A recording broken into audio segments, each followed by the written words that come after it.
जय Hind. GS study ए60 में आपका स्वागत है। दोस्तों, आज हम पढ़ेंगे UP triple S C ANM महिला स्वास्थ्य कार्यकर्ता के लिए महत्वपूर्ण बहुविकल्पी प्रश्नों को। महिला स्वास्थ्य कार्यकर्ता की ये हमारी 28वीं क्लास है, जिसमें सारे क्वेश्चन हमारे कैसे होंगे, बहुविकल्पी होंगे। तो दोस्तों, आप लोग क्लास में बने रहिए और एक एक क्वेश्चन को ध्यान से सुनते चलिए, देखते चलिए। क्या दोस्तों, एक एक क्वेश्चन को ध्यान से सुनते चलिए और देखते चलिए। जिस भी क्वेश्चन का आंसर आ रहा है तुरंत कमेंट बॉक्स में हमको बताते भी चलिए, और लास्ट में अपना स्कोर हमको जरूर बताइएगा कि आप लोगों का स्कोर कितना गया है। ठीक है। और जो भी भाई या जो भी बहनें हमारी चैनल पर अगर पहली बार आई हैं तो चैनल को ईमानदारी से सब्सक्राइब कर लें। जब तक कि आप लोगों का एग्जाम नहीं हो जाता है तब तक के लिए सब्सक्राइब कीजिए। जैसे ही आप लोगों का एग्जाम हो जाएगा आके अनसब्सक्राइब मार दीजिएगा, कोई दिक्कत नहीं।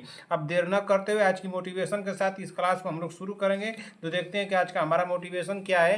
तो आज का हमारा मोटिवेशन है कि जिसने भी किया है कुछ बड़ा वो कभी किसी से नहीं डरा। जिसने भी किया है कुछ बड़ा वह कभी किसी से नहीं डरा। जिसने भी खुद को खर्च किया है दुनिया ने उसी को गूगल पर सर्च किया है। तो दोस्तों, अब देर न करते हुए आज की क्लास को हम लोग शुरू करते हैं और देखते हैं कि हमारा पहला क्वेश्चन क्या दिया है। तो हमारा पहला क्वेश्चन दिया है क्वेश्चन नंबर 1। क्वेश्चन नंबर 1 पढ़िए क्या दिया है। भ्रूण में गर्भाशय शिशु के हृदय का निर्माण कौन से सप्ताह में होता है। भ्रूण में गर्भाशय शिशु के हृदय का निर्माण कौन से सप्ताह में होता है। तो कौन से सप्ताह में होता है। ऑप्शन ए दिया है 3 सप्ताह, ऑप्शन बी दिया है 8 सप्ताह, ऑप्शन सी दिया है 4 सप्ताह, ऑप्शन डी दिया है 12 सप्ताह। तो पहले का हमारा राइट आंसर क्या हो जाएगा। तो पहले का हमारा राइट आंसर होगा ऑप्शन नंबर सी 4 सप्ताह। यानी कितने सप्ताह, 4 सप्ताह। भ्रूण में गर्भाशय शिशु के हृदय का निर्माण न क्या पूछ रहा है कि भ्रूण में गर्भाशय शिशु के हृदय का निर्माण कौन से सप्ताह में होता है। तो चौथे सप्ताह में होता है, इसलिए हमारा राइट आंसर होगा ऑप्शन नंबर सी। ठीक इसी तरह से अगला क्वेश्चन देखेंगे कि हमारा अगला क्वेश्चन क्या दिया है। Question number 2। क्वेश्चन नंबर 2 पढ़िए क्या दिया है। क्वेश्चन नंबर 2 हमारा दिया है निम्न में से कौन सी बीमारी एडिज मच्छर के काटने से नहीं फैलती। निम्न में से कौन सी बीमारी एडिज मच्छर के काटने से नहीं फैलती। तो कौन से मच्छर के काटने से नहीं फैलती, इसमें से कौन सी बीमारी है जो कि एडिज मच्छर को काटने से नहीं फैलती। तो दूसरे का हमारा राइट आंसर क्या हो जाएगा, टाइफस बुखार। ना क्या हो जाएगा, टाइफस बुखार। इसलिए हमारा राइट आंसर हो जाएगा ऑप्शन नंबर डी। ठीक इसी तरह से हम अगला क्वेश्चन देखेंगे कि अगला क्वेश्चन क्या दिया है। Question number 3। क्वेश्चन नंबर 3 पढ़िए क्या दिया है। क्वेश्चन नंबर 3 हमारा दिया है कि एक स्वास्थ्य गाइड की प्रशिक्षण अवधि है। एक स्वास्थ्य गाइड की प्रशिक्षण अवधि है तो कितने की है। 1 माह की है, 2 माह की या 3 माह की या 6 माह की। तो कितने माह की है। तो एक स्वास्थ्य गाइड की प्रशिक्षण की जो अवधि है वो कितने माह की है, 3 माह की है ना। कितने माह की है, 3 माह की। इसलिए हमारा राइट आंसर हो जाएगा ऑप्शन नंबर सी। क्या हो जाएगा, ऑप्शन नंबर सी। ठीक इसी तरह से हम अगला क्वेश्चन देखेंगे कि हमारा अगला क्वेश्चन क्या दिया है। चलिए देखते हैं कि अगला क्वेश्चन क्या दिया है। Question number 4। क्वेश्चन नंबर 4 पढ़िए क्या दिया है। क्वेश्चन नंबर 4 हमारा दिया है कि JSY स्कीम के तहत लाभार्थी महिला को कितने रुपए ना, कितने रुपए का अनुदान दिया जाता है।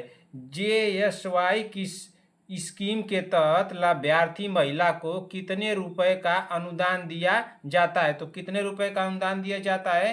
तो ये दिया जाता है 1400 प्लस 300 ना। तो कितने का अनुदान दिया जाता है, 1400 और प्लस 300। इसलिए हमारा राइट आंसर क्या हो जाएगा, यही हो जाएगा ऑप्शन नंबर ए। क्या हो जाएगा, ऑप्शन नंबर ए हमारा राइट आंसर होगा। ठीक है ना।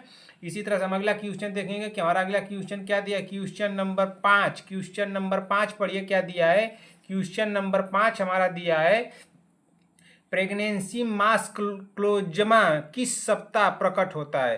प्रेगनेंसी मास्क क्लोजमा किस सप्ताह प्रकट होता है। तो किस सप्ताह प्रकट होता है, क्या 20 सप्ताह या 22 सप्ताह या 24 सप्ताह या 27 सप्ताह। तो जल्दी से कमेंट कीजिए तो क्या हो जाएगा हमारा राइट आंसर। तो प्रेगनेंसी मास्क क्लोजमा जो होती है वो कब विकसित होती है, कितने चौथे सप्ताह में। तो 20 सप्ताह में ना। तो इसलिए हमारा राइट आंसर हो जाएगा 5वें का ऑप्शन नंबर ए। ठीक इसी तरह से हम अगला क्वेश्चन देखेंगे कि हमारा अगला क्वेश्चन क्या दिया है। Question number 6। क्वेश्चन नंबर 6 पढ़िए क्या दिया है। क्वेश्चन नंबर 6 हमारा दिया है कि एडिज इजिप्टाई मच्छर के काटने से कौन सी बीमारी होती है? तो कौन सी बीमारी होती है? क्या मलेरिया होती है, डेंगू होती है, या जापानीज इंसेफेलाइसिस होती है, या काला आजार होता है? तो कौन सी बीमारी होती है? एडिज एजिप्टाई मच्छर के काटने से कौन सी बीमारी होती है? तो एडिज एजिप्टाई मच्छर को काटने से जो होती है बीमारी, वो कौन होती है? डेंगू होती है। कौन सी होती है? डेंगू। इसलिए हमारा राइट आंसर हो जाएगा ऑप्शन नंबर बी। क्या होगा? Option number B. ठीक इसी तरह से हम अगला क्वेश्चन देखेंगे कि हमारा अगला क्वेश्चन क्या दिया है। Question number 7। क्वेश्चन नंबर 7 पढ़िए क्या दिया है। भारत में जनगणना कितने वर्षों के अंतराल पर की जाती है? भारत में जनगणना कितने वर्षों के अंतराल पर की जाती है? तो कितने वर्षों के अंतराल पर की जाती है? क्या प्रत्येक 10 वर्ष में, या प्रत्येक 5 वर्ष में, या प्रत्येक 15 वर्ष में, या प्रत्येक 20 वर्ष में? तो कितने वर्षों में की जाती है? तो भारत में जो जनगणना की जाती है वो तो प्रत्येक 10 वर्षों में की जाती है ना। कितने वर्षों में की जाती है? 10 वर्षों में। इसलिए हमारा राइट आंसर हो जाएगा 7वें का ऑप्शन नंबर ए। ठीक है ना। इसी तरह से हम अगला क्वेश्चन देखेंगे कि हमारा अगला क्वेश्चन क्या दिया है। Question number 8। क्वेश्चन नंबर 8 पढ़िए क्या दिया है। क्वेश्चन नंबर 8 हमारा दिया है कि सिफिलिस का कारक जीव ना। सिफिलिस का कारक जीव। तो सिफिलिस का कारक जीव क्या है? बताइए जल्दी से। सिफिलिस का कारक जीव है, तो कारक जीव क्या है? क्लैमाइडिया, ट्रैकोमैट्रिटिस, या ट्रेपोनेमा पैलिडम, या पॉक्स वायरस, या हेमोफिलस ड्यूक्रेई? तो हमारा राइट आंसर क्या हो जाएगा? तो हमारा राइट आंसर होगा 8वें का ऑप्शन नंबर क्या होगा?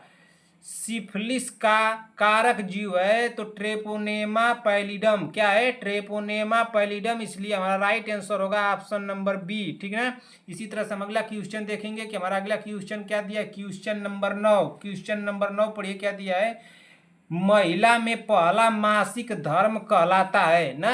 महिला में पहला मासिक धर्म क्या कहलाता है? तो क्या कहलाता है? तो कहलाता क्या? ऑप्शन ए दिया है मेनार्चे, या एजोनिवृत्ति, या एसमेनोरिया, या एमेनोरिया? तो क्या कहलाता है? तो महिला में पहला मासिक धर्म जो कहलाता है वो मेनाचेर कहलाता है। क्या कहलाता है? मेनाचेर है ना। इसलिए हमारा राइट आंसर हो जाएगा 9वें का ऑप्शन नंबर ए ना। क्या हो जाएगा? Option number A. महिला में पहला मासिक धर्म क्या कहलाता है? तो महिला में पहला मासिक धर्म जो कहलाता है वो मेनाचेर कहलाता है ना। इसलिए हमारा राइट आंसर हुआ ऑप्शन नंबर ए। ठीक इसी तरह से हम अगला क्वेश्चन देखेंगे कि हमारा अगला क्वेश्चन क्या दिया है। Question number 10। क्वेश्चन नंबर 10 पढ़िए क्या दिया है। एक महिला में मासिक धर्म की आयु है। एक महिला में मासिक धर्म की आयु है तो कितनी है? क्या 10 वर्ष है, या 13 वर्ष है, या 16 वर्ष, या 20 वर्ष? तो एक महिला में जो मासिक धर्म की आयु है वो 13 वर्ष है। कितनी है? 13 वर्ष। इसलिए 10वें का हमारा राइट आंसर होगा ऑप्शन नंबर बी। ठीक इसी तरह से हम अगला क्वेश्चन देखेंगे कि हमारा अगला क्वेश्चन क्या दिया है। चलिए देखते हैं कि अगला क्वेश्चन क्या दिया है। Question number 11। क्वेश्चन नंबर 11 पढ़िए क्या दिया है। NRHM ना, NRHM योजना के तहत मेडिकल कॉलेज अस्पताल ना, पेक्स अस्पताल आदि हेल्थ केयर स्ट्रक्चर में कौन से स्तर पर आते हैं? तो कौन से स्तर पर आते हैं?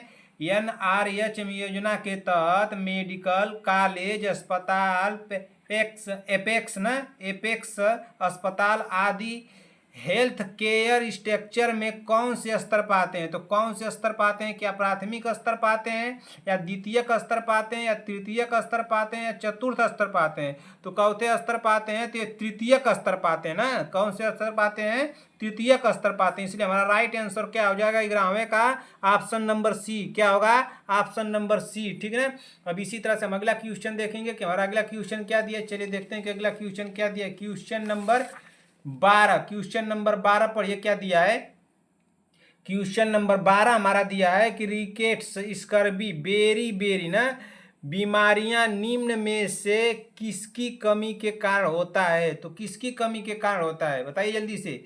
रिकेट्स, स्कर्बी, बेरी बीमारियां निम्न में से किसकी कमी के कारण होता है? क्या अमीनो अम्ल की कमी के कारण होता है, वसा की, या कार्बोहाइड्रेट्स की, या प्रोटीन की? तो किसकी कमी के कारण होता है?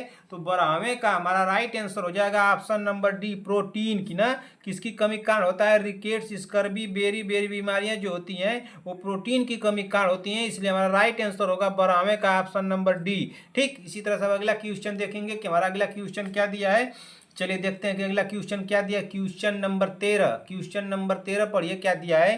क्वेश्चन नंबर 13 हमारा दिया है कि बच्चों में प्रोटीन की न्यूनता के कारण जो रोग उत्पन्न होता है वह है।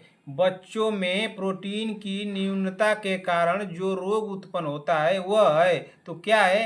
क्या मोरासमस है, या पीलाग्रा है, या बेरी बेरी है, या रिकेट्स है, बताइए जल्दी से क्या है। तो बच्चों में जो प्रोटीन की न्यूनता के कारण जो रोग उत्पन्न होता है वह क्या है।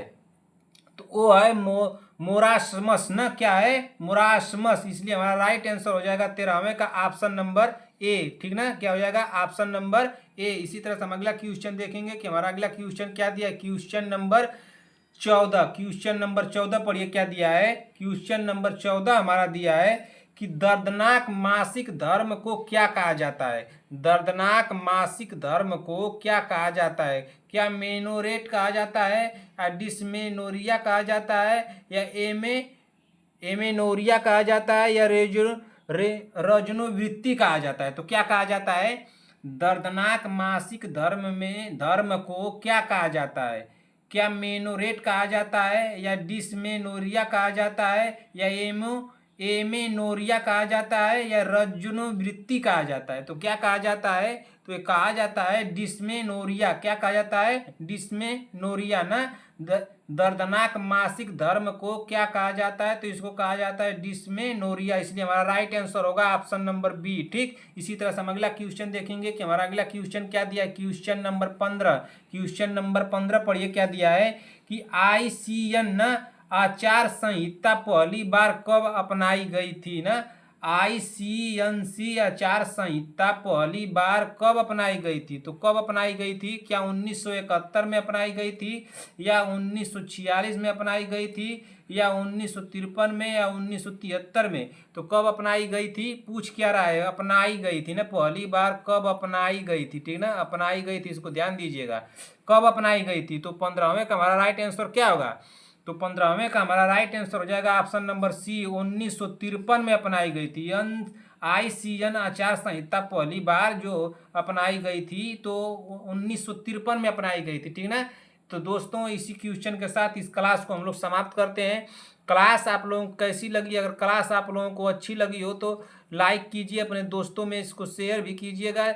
और जो भी भाई या जो भी बहनें हमारे चैनल पर अगर पहली बार आई हैं तो चैनल को ईमानदारी से सब्सक्राइब कर लीजिए, जब तक कि आप लोग का एग्जाम नहीं हो जाता है। मैं सब्सक्राइब करने के लिए इसलिए बोल रहा हूँ कि जब भी मैं क्लास लूँगा तो आप लोगों को उसका नोटिफिकेशन चला जाएगा, आप लोग क्लास को सबसे पहले देख लेंगे। ठीक ना, और कमेंट बॉक्स में अपना स्कोर जरूर बताइएगा कि आप लोगों का स्कोर कितना गया है ना। 15 में आप लोगों का कितना सही हुआ है, 15 में ही बताइए पहले कितना सही हुआ है। 15 में जो भी आपका 5 ही नंबर आए, 10 नंबर आए, 11 नंबर आए, 15 में 15 नंबर आ जाए, 14 नंबर आ जाए, इससे मैं अनुमान लगाऊंगा कि हमारे बहनों का कितना स्कोर जा रहा है, और आपको भी पता चलेगा कि आपकी तैयारी भी कितनी हुई है और कितनी किस तरह से हमको करना चाहिए। तो ठीक है दोस्तों, इसी के साथ क्लास को समाप्त करते हैं। क्लास कैसी लगी कमेंट बॉक्स में अपना प्यार देना मत भूलिएगा। मिलते हैं ऐसी ही क्लास के साथ, तब तक के लिए जय हिंद जय भारत।